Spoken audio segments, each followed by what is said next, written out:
Welcome everybody. It's straight up 12 o'clock, so I'd like us to go ahead and get going.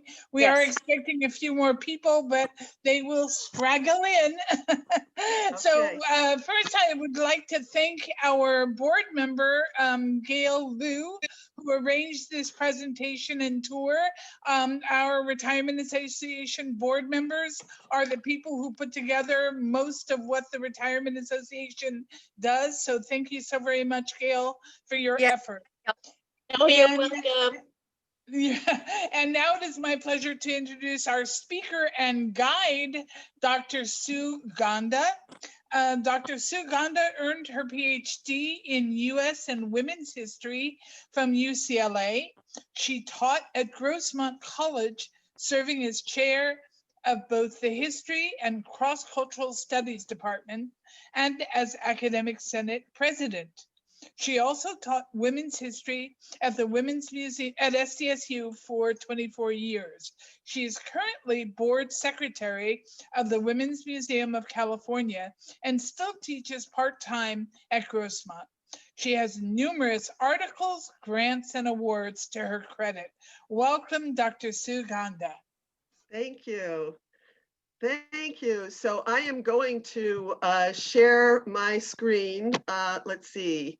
Where did I just, how did I get out? Am I still there? You're still with us. You need to go down into your share screen. You know, somehow I just, I got shut out of the meeting somehow. I'm no longer in the meeting. That's odd. We see you in the meeting. If you want to try and log out and log back in, but we see you.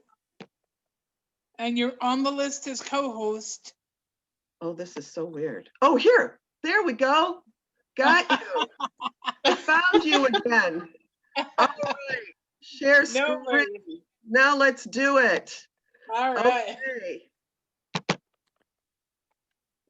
Come on, share screen. There we go. And then I'm going to minimize this. And I'm going to go into my PowerPoint and, oh gosh, this is blocking my ability to,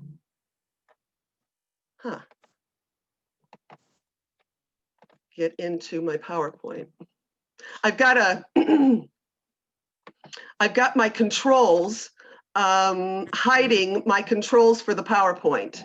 So that's something I never even anticipated happening, but I'm sure you can see what I've got here. Let me see if I can do this. Whoa, let's do this. We can see the screen just fine. Yeah, I've never done it from up here. Slideshow, here we go. Slideshow from the beginning. There we go. All right. So welcome to, first I talk a little bit about the Women's Museum, and then I heard you wanted to know a little bit about women in politics. So I'm going to weave them together a little bit. And so the Women's Museum is at Liberty Station, and we'll take a little tour of the website in a little bit. But for now, I just want you to know that our mission is to educate and inspire present and future generations about the experiences and contributions of women. And we do that by collecting, preserving, and interpreting the evidence of that experience. I was actually president of this museum back in the late 90s and early 2000s, and then left full time. And now I'm back on the board again.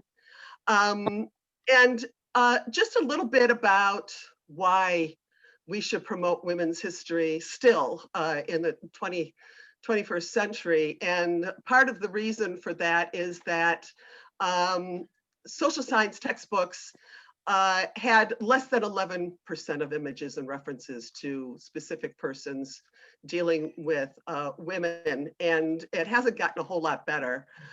In 2014, of the best-selling history texts, only 2 of the 23 top sellers were written by women.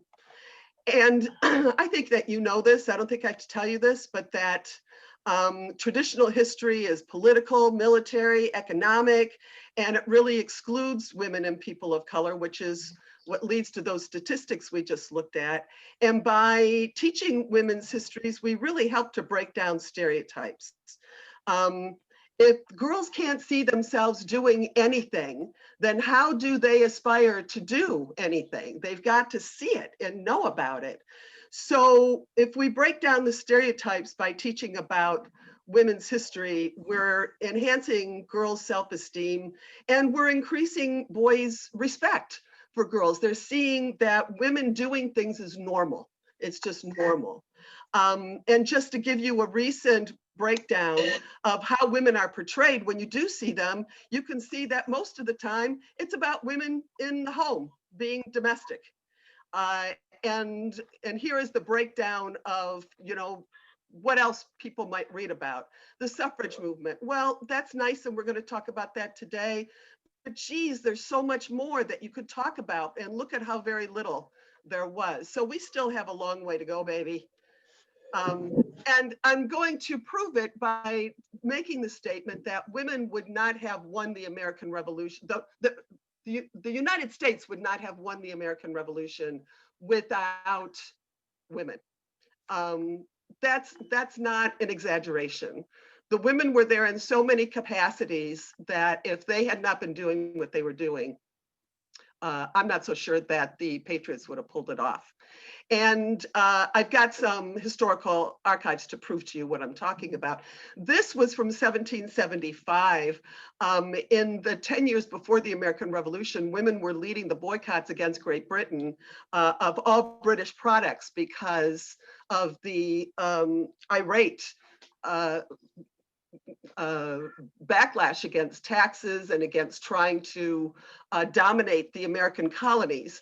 And women were the chief buyers for the home. So who would be the people to make a boycott successful and tick off Great Britain? That would be the women. So the women were leaders of the boycotts. And what you see here is a British cartoon making fun of the American women for everybody signing up to pledge their boycott. And that's what you see happening here. But they're making fun of the women. Look at this woman who's in charge, because only a manly woman would be in charge of such a political thing, and only women who are easily swayed by men could participate in it. And all kinds of women are here. We've got people of color, women of color mixing with white women. That was making fun of the Americans. We've got poor women here mixing, poor women here mixing with wealthy, well-to-do women. That was actually making fun of the Americans.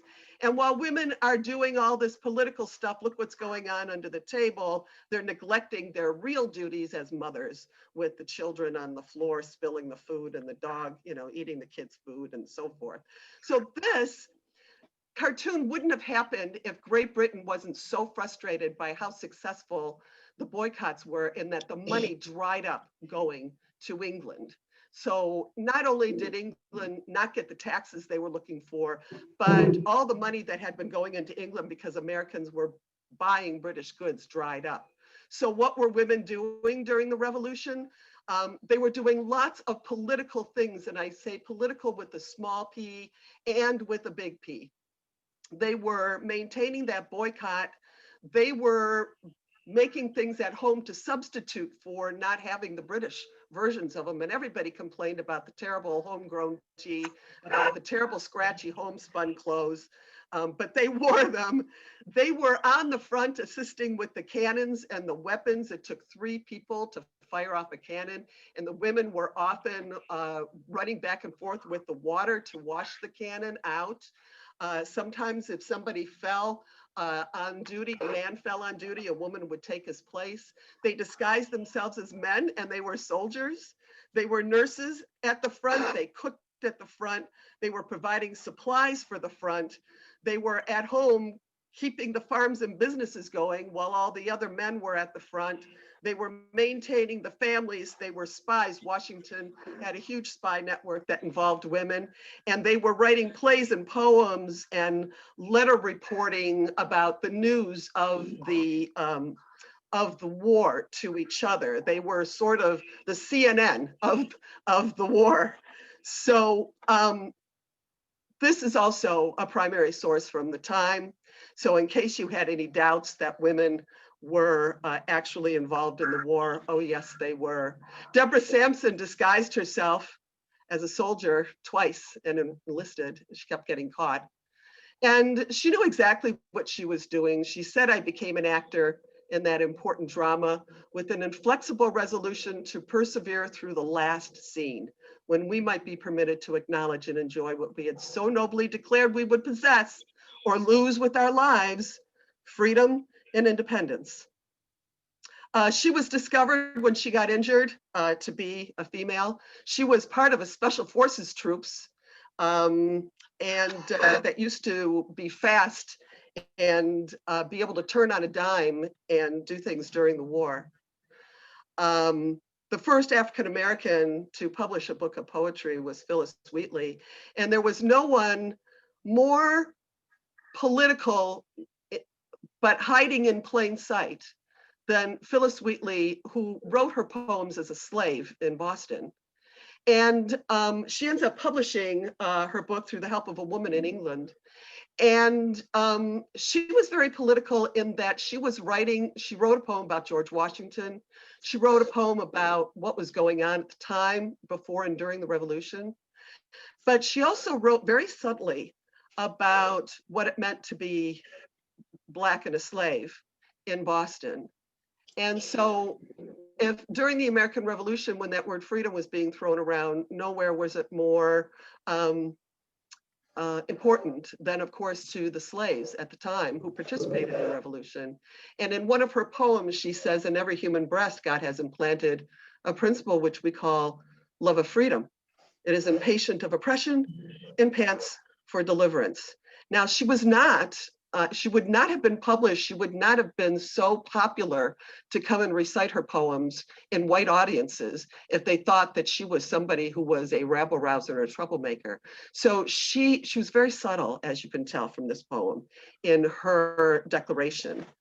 So again, about the Women's Museum of California, what do we do?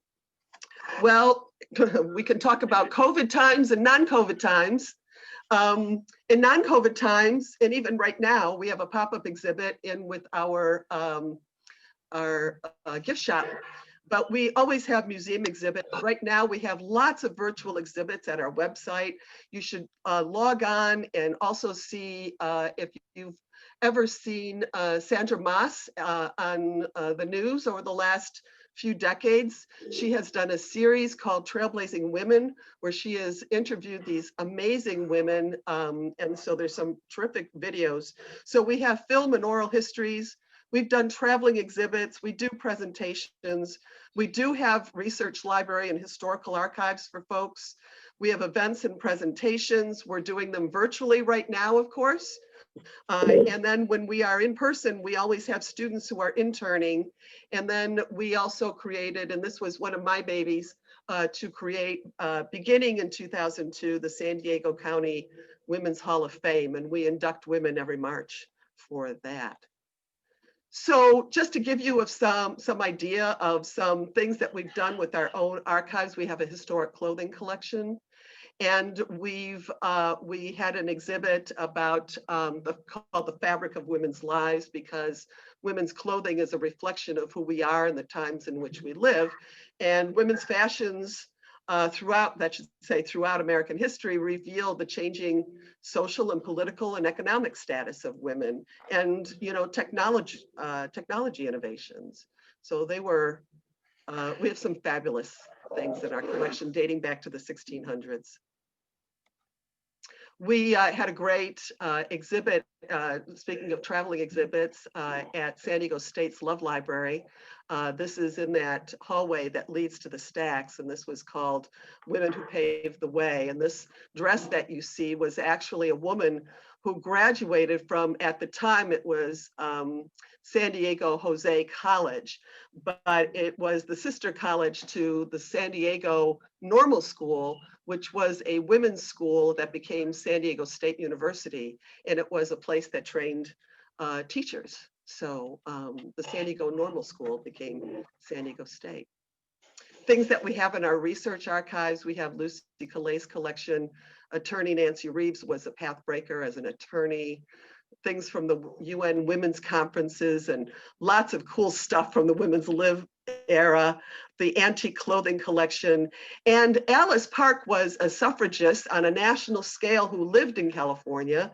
And her archives are in 3 different places in California. And we are lucky enough to be one of those 3 places.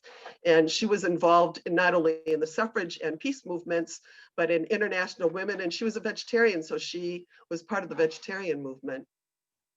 The pop-up exhibit that we have right now is about graphic designs, because the Professional Association for Design, AIGA, had this campaign for people to make posters to empower the women's vote this year. So we did that because graphic design has been important in the women's movement. It's been how women have communicated ideas, and we have things going back to our suffrage archives that we have up. We have a lot of historical and current posters showing this right now. That's what's going on at the museum. So now what I'd like to do is switch gears to what I'm calling hidden in plain sight, women's political first. Any questions about anything that I've said so far, or comments? Will the pop-up museum continue after November 3rd? I think so. I don't know exactly how long it's up, but with any luck, the website will tell you. I really encourage all of you to sign up for our newsletter. It only comes out twice a month. And so it's every 2 weeks, and it's got great stuff about what we're doing, and also stuff about other things in, in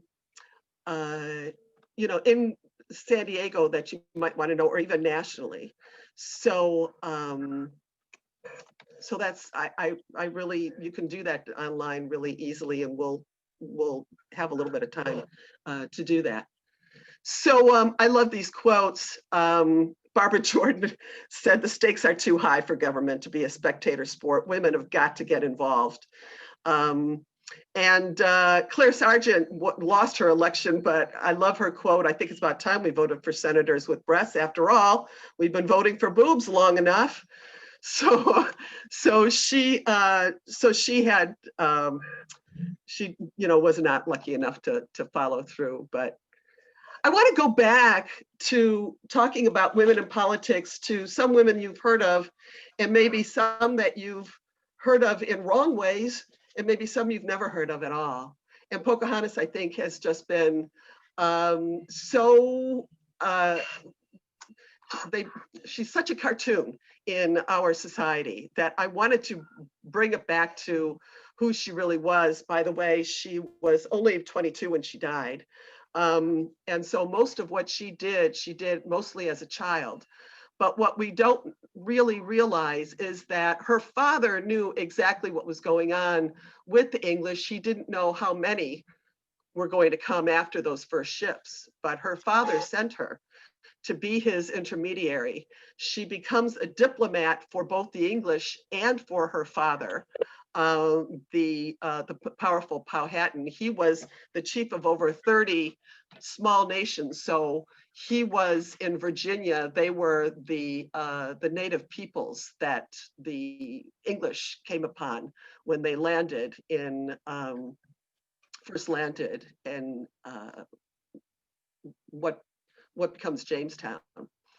She befriends the English. She was very much a dutiful daughter, so much so that she agreed to marry in a political marriage John, I want to say John Ross. No, he was the Cherokee. John Rolfe, who was the most wealthy and most successful tobacco planter in Virginia. And the Queen of England thought that this was not very good for a royal person to be of Pocahontas's stature to be marrying the John Rolfe, who was a commoner, but finally agreed to it. She was so important and instrumental in helping to keep some of the peace, because war kept breaking out between her people and the English, that and she would help do prisoner release for both sides. She brought them food that first year when they would have starved to death on behalf of her father. And the political marriage was not just to stop the war between the English and her people, but then they brought her to England after the marriage to show all the investors that Virginia was being successful, even though the investors hadn't seen one red cent from the investment from the time they landed. And so she becomes also helps to make Virginia a financial success by getting more money to come into the, so in terms of United States history, not so much for the Powhatan history. For the Powhatan history, it was a very sad ending. But for US history, she was a very important political figure that most people have no idea about. And we were talking about women's roles during the American Revolution, and people, I think, know Abigail Adams' famous line in her letter to her husband, John, during the Revolution in 1776. She said something like, remember the ladies, because all men would be tyrants if they could. So she said, the other part of that quote is, do not put such unlimited power into the hands of the husbands. And she said a few other things too. If we mean to have heroes, statesmen, and philosophers, she said to her husband, John, we should have learned women too. Women should be able to have an education. And she said, you know, knowledge is a fine thing, and Mother Eve thought so, but she smarted so severely for hers that most of her daughters have been afraid of it since. We all know what happened to Adam and Eve after Eve got the knowledge from the apple, right?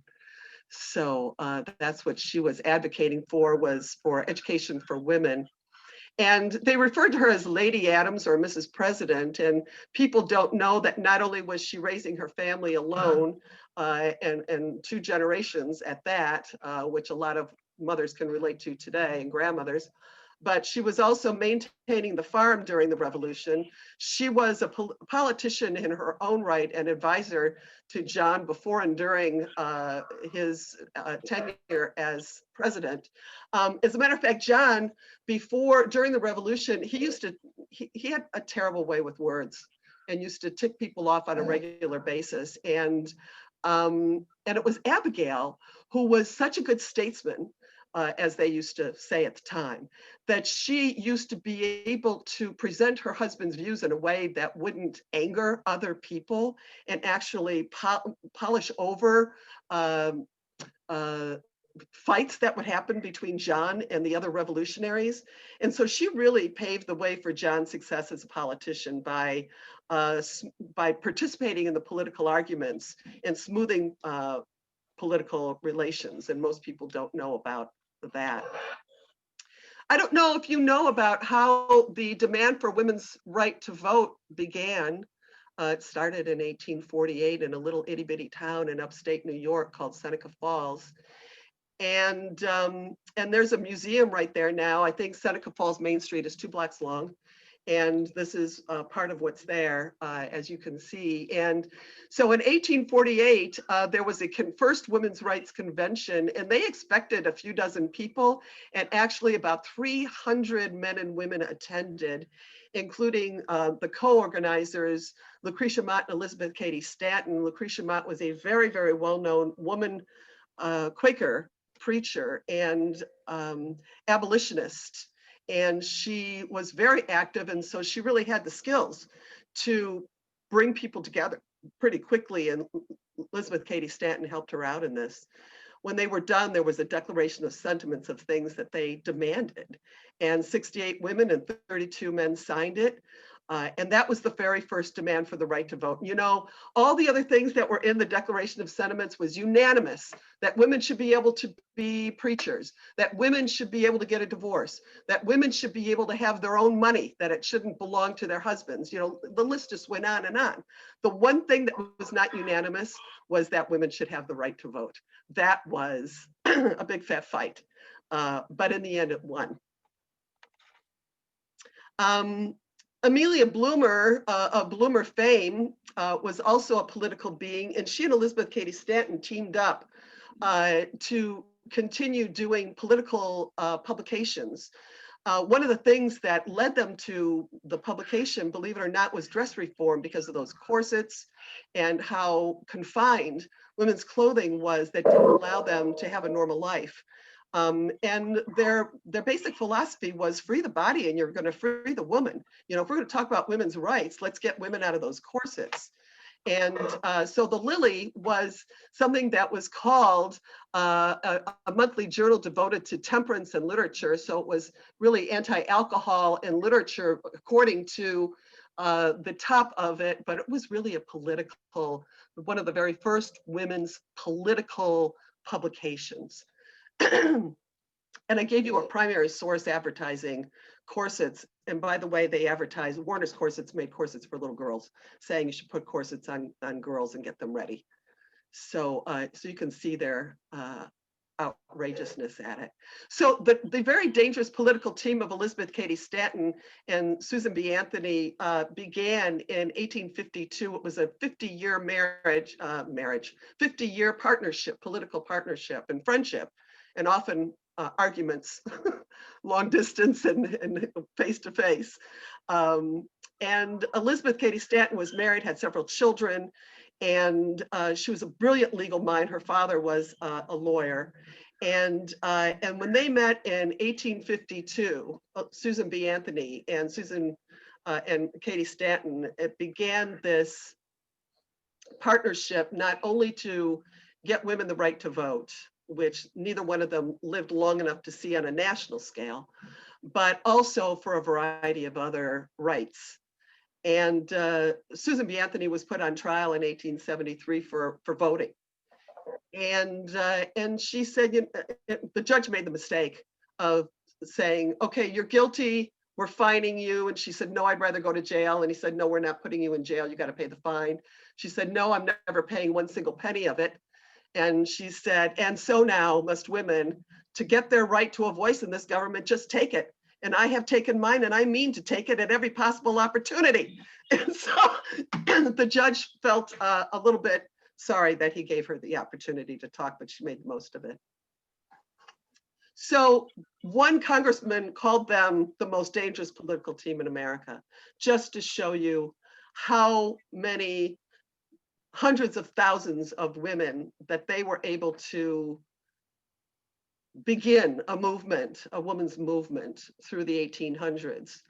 By the time they died in 1902 and 1904 or 1906, they did see women in the West, state by state, get the right to vote, but they did not see the national right to vote because there was a lot of opposition for women to have the right to vote. They thought it would make men out of women and it would make women out of men. And so there was an organized effort to oppose women's suffrage in every major city. In San Diego, you may or may not have heard of Dr. Charlotte Baker. She's one of the many women we've inducted into the Women's Hall of Fame. She was one of the first physicians in San Diego, and she was a suffrage leader herself. She did found the YWCA in San Diego. She was the only woman member, and for a long time, the only woman member of the San Diego County Medical Society, and the first and only woman president for many decades. And she helped form the San Diego branch of the American Women's National Medical Association. But talking about politics, she was one of San Diego's, not even first lady, first people as a builder of New San Diego. In other words, when Horton was creating downtown as the New San Diego away from Old Town, there were several people who were in this circle of who will get things done? Who do you go to get something done? And Charlotte Baker was one of those people. So she was a political leader with a small p. She never ran for office, but she was so well known and so well connected that she was somebody that, in addition to the thousands of babies that she delivered, that was very, very influential in the creation of New San Diego. Her journal, I don't know if you can see this, my screen kind of covers it in the screen sharing, but she had a journal in 1907, you know, delivered a baby tonight, delivered a baby in the morning, first meeting of the YWCA. You know, it's all there. She was up all night and then up in the morning, delivered another baby and founded the YWCA, all in a day's work. So let's see if we can go to a little video about the San Diego suffrage movement.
I don't see the video. Does anybody don't else see the video? Oh, no. Not Can anybody working. see No, the we video? don't, I don't see it either. There's nothing there. Oh, no. I'm screen sharing my video, but maybe, well, that's disappointing. Here, let's try this. I've got a better idea. Now can you see it? Now can you see a video? No. No. Oh, well, okay. Can you choose share screen and then click on the screen, the part that shows the video and then share again? I thought that's what I did. Oh. Let's try, let me try it again.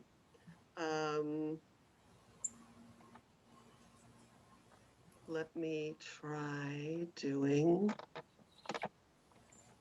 this. Can you see the website now? Yes. Yes. Yay.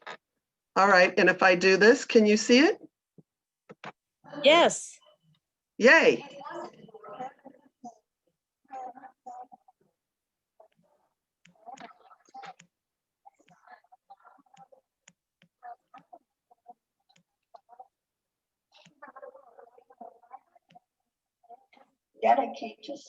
We don't hear any narrative, but we do see the pictures. Oh, and so now,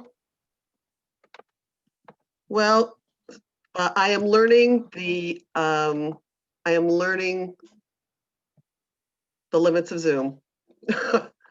So what I will do is go back to what I was doing then, and we'll continue working our way through other political women. So have you ever heard of Victoria Woodhull? Anybody No. ever heard of her? No?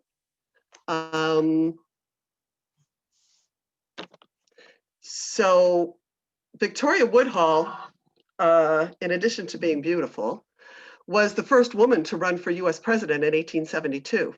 Why there haven't been a lot of movies about Victoria Woodhull, I don't know. Hollywood can't make some of the stuff up that she did. And so I really hope that I should be screenwriting, in fact. Maybe this is my next life now that I'm retired, is to write a screenwriter about Victoria Woodhull, because she was not only the first woman to run for president, but before that, she and her sister Tenny were the first female stockbrokers. They had an office on Wall Street. They were the first to publish Marx and Engels' Communist Manifesto. And Victoria was the first woman to testify before a congressional committee, the Judiciary Committee in Congress. And here's some of the posters of her running for president. And they called it the Cosmopolitical Party.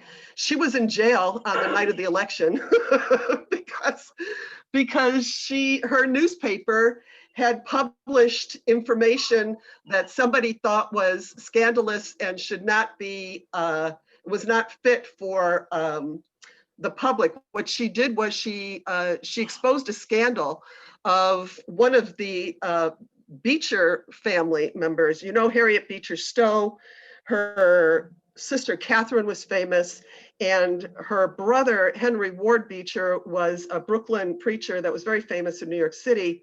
He was having an affair with his best friend's wife, and pretty much everybody knew it.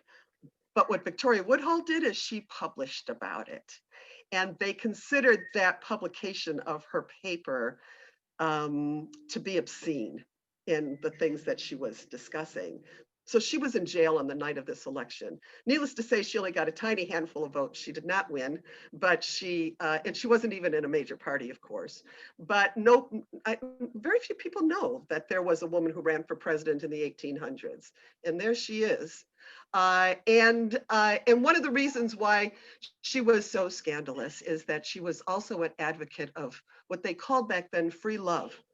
And she, and Elizabeth Cady Stanton believed this too, by the way.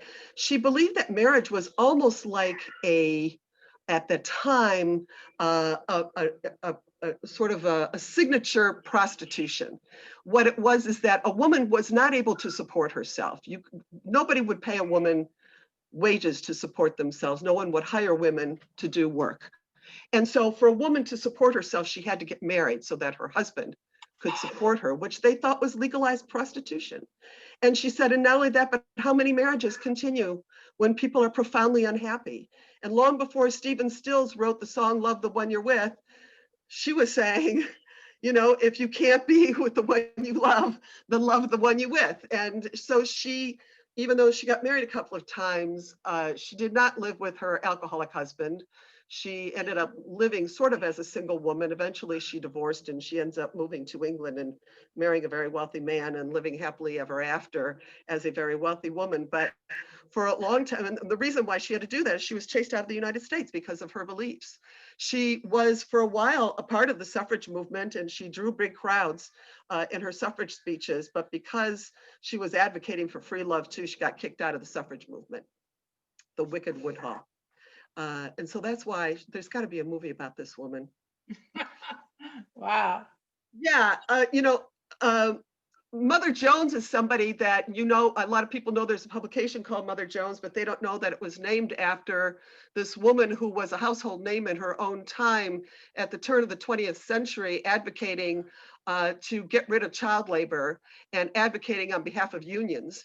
And so Mother Jones is to this day a working people's magazine, a union advocate, and a rights of workers publication. And you didn't mess with her. She was somebody who could do very radical things with politicians and against politicians and in the streets. And nobody could really touch her. I think she did go to jail a few times, but it was not good PR to throw Mother Jones around or to do violence to her or to badmouth her, because she was fighting for children's rights. And so what politician worth his salt was going to advocate against children's rights or advocating against children working? And one of her famous sayings was, pray for the dead and fight like hell for the living. And of course, here she is with President Calvin Coolidge. And these were some of the people that she worked for. There were the boys that were dying in the mines. Some of these boys would have black lung disease and be dead by the time they were in their early 30s. girls were working in the factories, especially the textile factories, and it wasn't uncommon for girls to lose fingers and hands in the machinery because they were expected to unjam the machines at the same time. So it was just inhumane on so many levels. She also worked for the 8-hour workday, which we all can be grateful for to this very day. As an office worker for many, many years, I'm personally more than I can say grateful to Mother Jones and those who worked for the 8-hour day and the 40-hour work week. Eleanor Roosevelt has never gotten her due as a politician in her own right. This was the political team of Eleanor and Franklin. At the time, they were governor and first lady of New York, but of course, he went on to win the election as president 3 times in the United States. What did Eleanor do? Well, what didn't she do? While she was first lady, she had regular broadcasts, a weekly newspaper column as First Lady. She wrote books, she gave speeches. She was, before that term influencer, which all the young people talk about on social media and on YouTube and all of the other social media that the young people are influencers on today. Eleanor was an influencer before that word was even really coined through all of these things. She influenced all those New Deal programs to put people back to work and to help have some of that money go to women and to people of color. She promoted the hiring of women in government, and she promoted the hiring of people of color, and she promoted the civil rights for African Americans. She helped Franklin and gave Franklin names. Here is somebody you should appoint to. Here are some women that should be doing this. And so they really were a political team.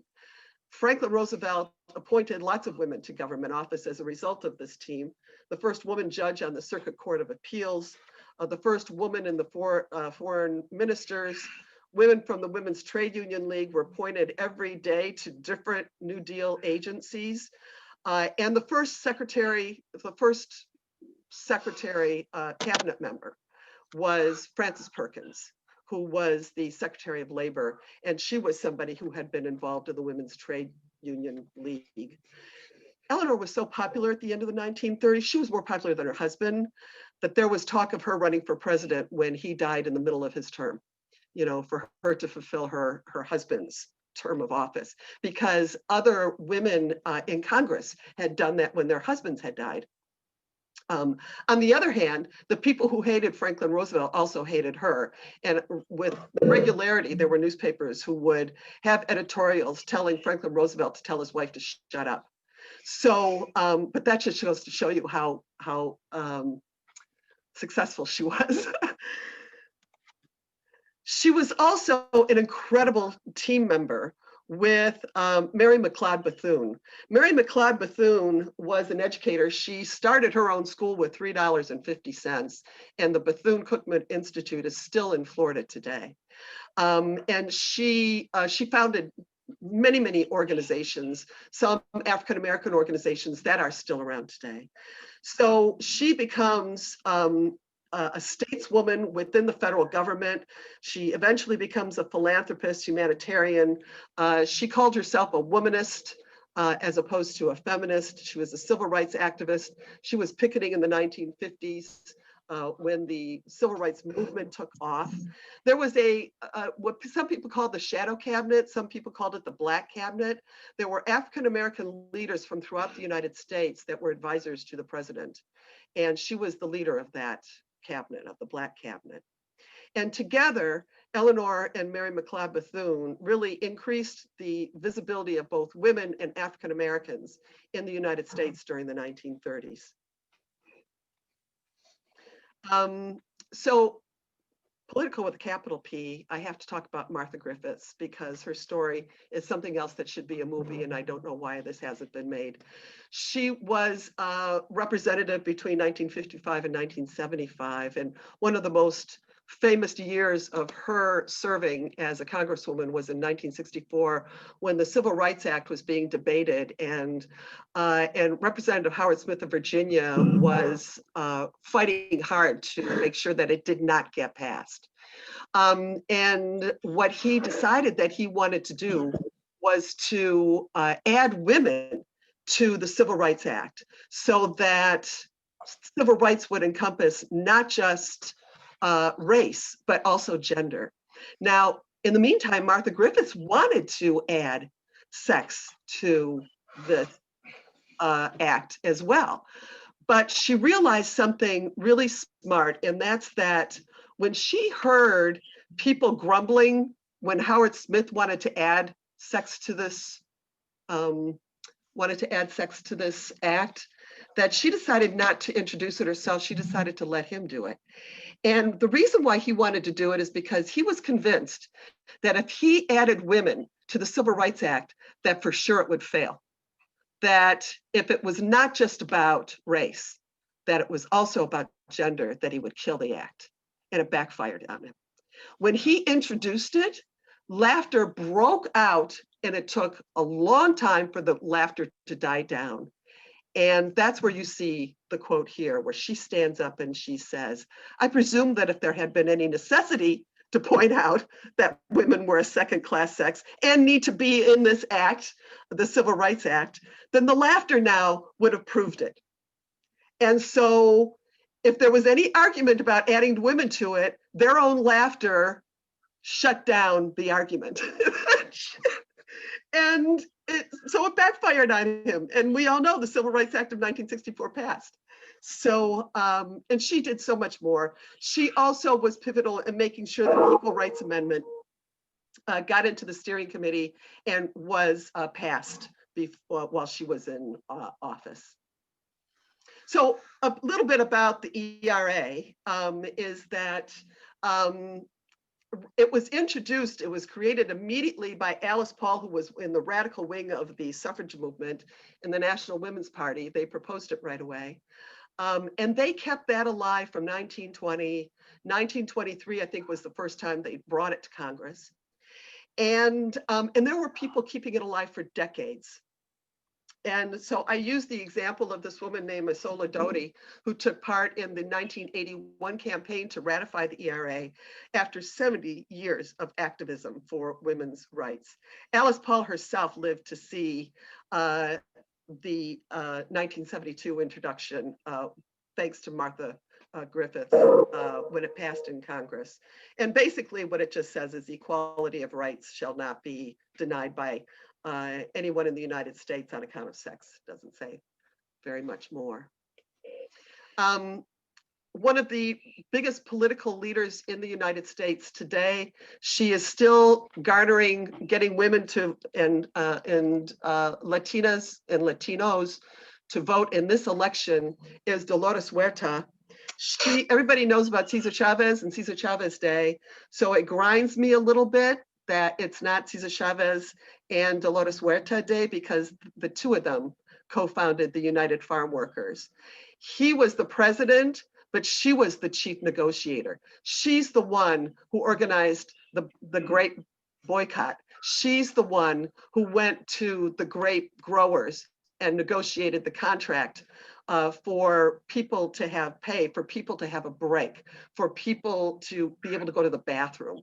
And to this day, she's working on farm workers' health because of the sprays that are sprayed on the plants, all of the weed killers.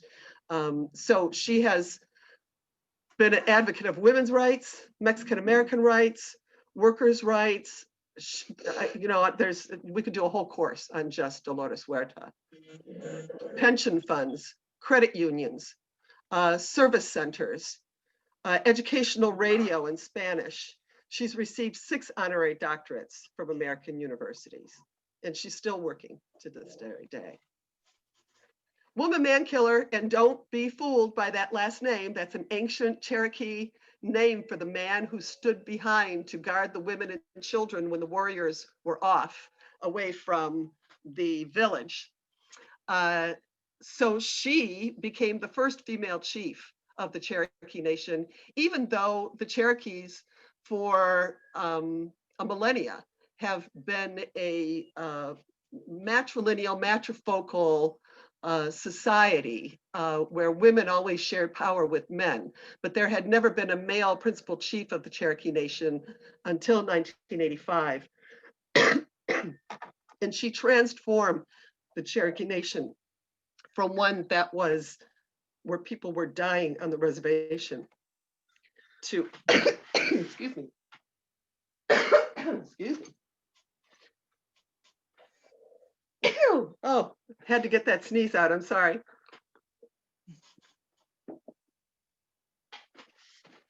She got running water for the Cherokee. She believed that men and women should work together collectively for the common good. She was the co-founder of the community development department that got every house hooked up to sewer and water. She revived a high school for the Cherokee. She oversaw the population increase of Cherokee citizenships of the Cherokee Nation from 55 to 156,000. She developed small grants for people to get off of welfare and open small businesses and encouraged economic self-sufficiency for the Cherokee. There's no bigger success story than Wilma Mankiller as both a political and community leader. And, you know, if this is too many for you, I've learned now that I can't just go on to this link because you won't see it, but Rutgers has an absolutely wonderful list of milestones of women in politics. If you go to the Rutgers Center for American Women in Politics, I left out Shirley Chisholm and her 1972 bid to be in the Democratic president candidate of the United States for the 1972 election. Shirley Chisholm should be in there, and Shirley Chisholm is in the Rutgers website, and there's just so many wonderful women that make you just raise your fist in the air and feel good about what women have done in politics. And if I need to close with anything, I want to close with the fact that in 2011, the Harvard Business Review studied 7,280 leaders, and to ask about men versus women as leaders. And they couldn't believe the results that they got.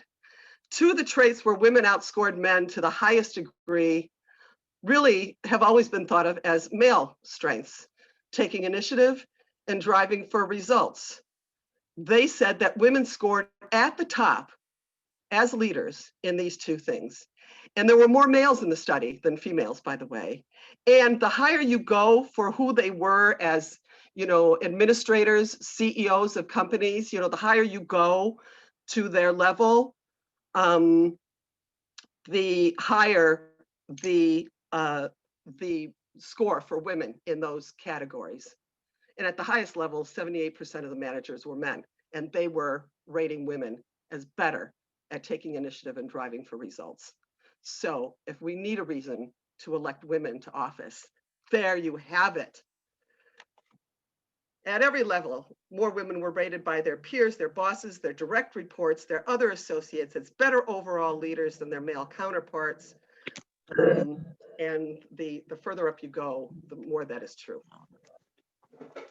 So, getting back to the museum and closing with the museum, my baby was co-creating the San Diego Women's Hall of Fame. And in fact, I was inducted into it this year in 2019. There's me and my co-founder, Olivia Puentes Reynolds, along with the other people who were, other women who were inducted this year. Every March is the Women's Hall of Fame. It is the most feel-good, empowering, wonderful, uplifting event you will ever attend, I promise you. We did it virtually this past year. It'll probably be virtual again in March. Oh, I cannot recommend it to you enough to see what women are doing in our own community. So if you're not a member of the Women's Museum, you can become a member for as little as $20, or you can give as much as $5,000. I'm of course in one of the lower range of memberships, but I do what I do with KPBS. I have a little bit a month going right out of my account to the Women's Museum. And so I don't know if you can actually see the website, but it's www.womensmuseumofcalifornia.org. I'm going to try and share that website.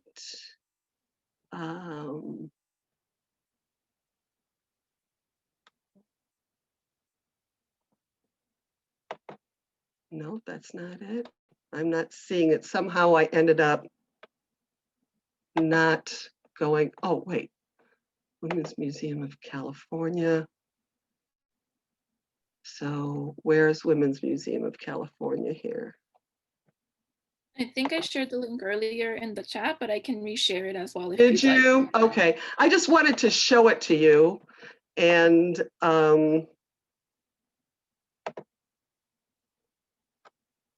but I'm not showing it to you right now, am I? Yes, we can see it. You can you see the banner the with link? the photo. Okay. Yes. Mhm. Yes, wonderful. Okay, well, there's a lot going on. There's the Union Tribune has a phenomenal women's series. There's a lot going on with, there's Sandra Maas and her Trailblazing Women. The exhibits include digital exhibits, and you can see the history of US suffrage, women activists, women's clubs that were changing. Rockin' the Political Boat is a lot of fun. I highly recommend that one. The Torture of Beauty, or the Beauty or Torture, what we do to ourselves to be beautiful. And so first in their field, women who were first in their field. There's some terrific things in the website. And most particularly, it says subscribe to our email list. And if you do nothing else, on the homepage at the bottom, you can do that. Subscribe to the email and get the newsletter. So we, in the last few minutes that we have, let me try and stop sharing and get back to me. Oh, there I am. So I hope I didn't put you all to sleep. I hope that you learned about things that you never have heard before. Women in politics with a capital P and a small p. Sue, this was a tour de force. I'm so impressed. I learned so much, and I'm going to be sharing it with daughters who need to learn this story. That's great. Yeah, exactly. We all need to be sharing it with our daughters. So yes. Thank you, thank you. We do have a few minutes for if there are any questions. Members, feel free to speak up. We're a small enough group that you can just go ahead and unmute yourself and ask your question. Thank you, Deborah, for all the hand waving. That was great. Gail? Oh, thank you, Dr. Gonda, for sharing your expertise with us today and your enthusiasm. And I hope someday we can actually meet in person. Sure. But thank you for your knowledge regarding women's role in politics. So I do appreciate your time. And I'm going to head over to that pop-up this weekend. I encourage everyone to be part of this movement in San Diego. And we have to support the women in our community, like Wilma Woot, who continues to be berated about her expertise. Leadership. Yeah. Yes, her leadership is so strong and wonderful. Yeah. And so and I just want to say something about women. I'm a retired pharmacist at UCSD, and I just want to say that there is a strong movement, and it continues to be a strong movement of women in the medical profession, in the Yes. areas that were dominated by men that I worked with personally when I was at the hospital, women in anesthesia and women in surgery mostly.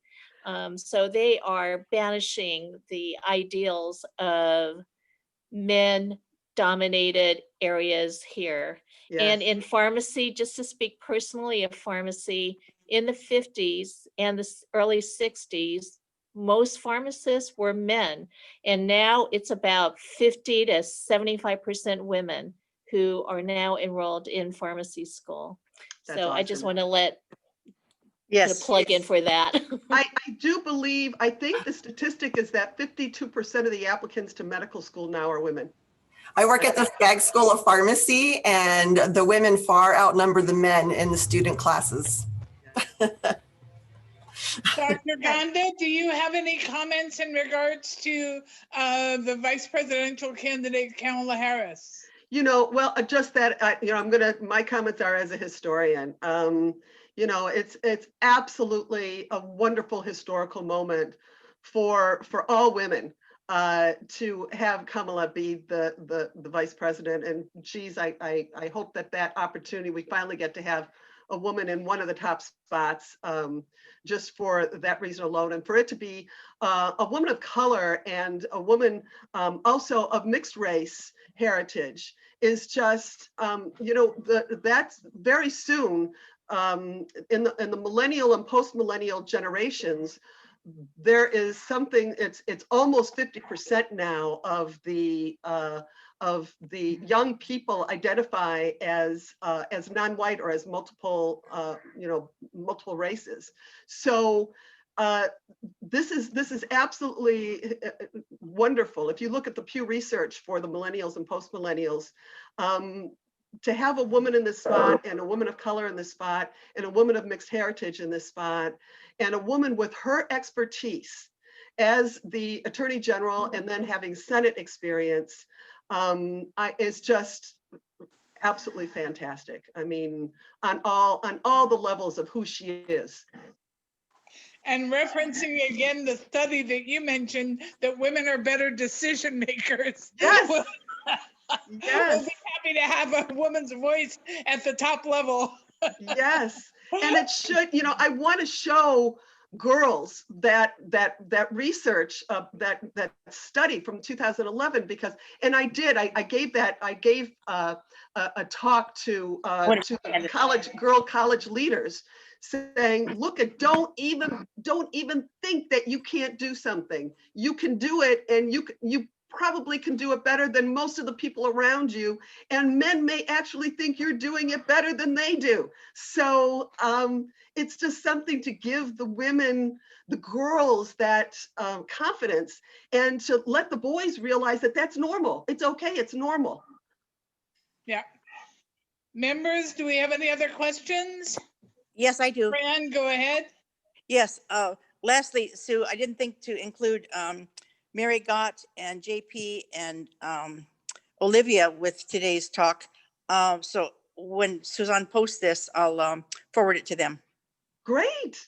That's They would love great. to see your face. That's wonderful. I have a question, if you don't mind. So you talked about Eleanor Roosevelt's role a little bit. When I was in college years and years ago, I did a report on Woodrow Wilson's wife. And if I recall correctly, she kind of took over the presidency. She did. Right? She did. He had a series of strokes, and the two of them and their doctor kept it a secret.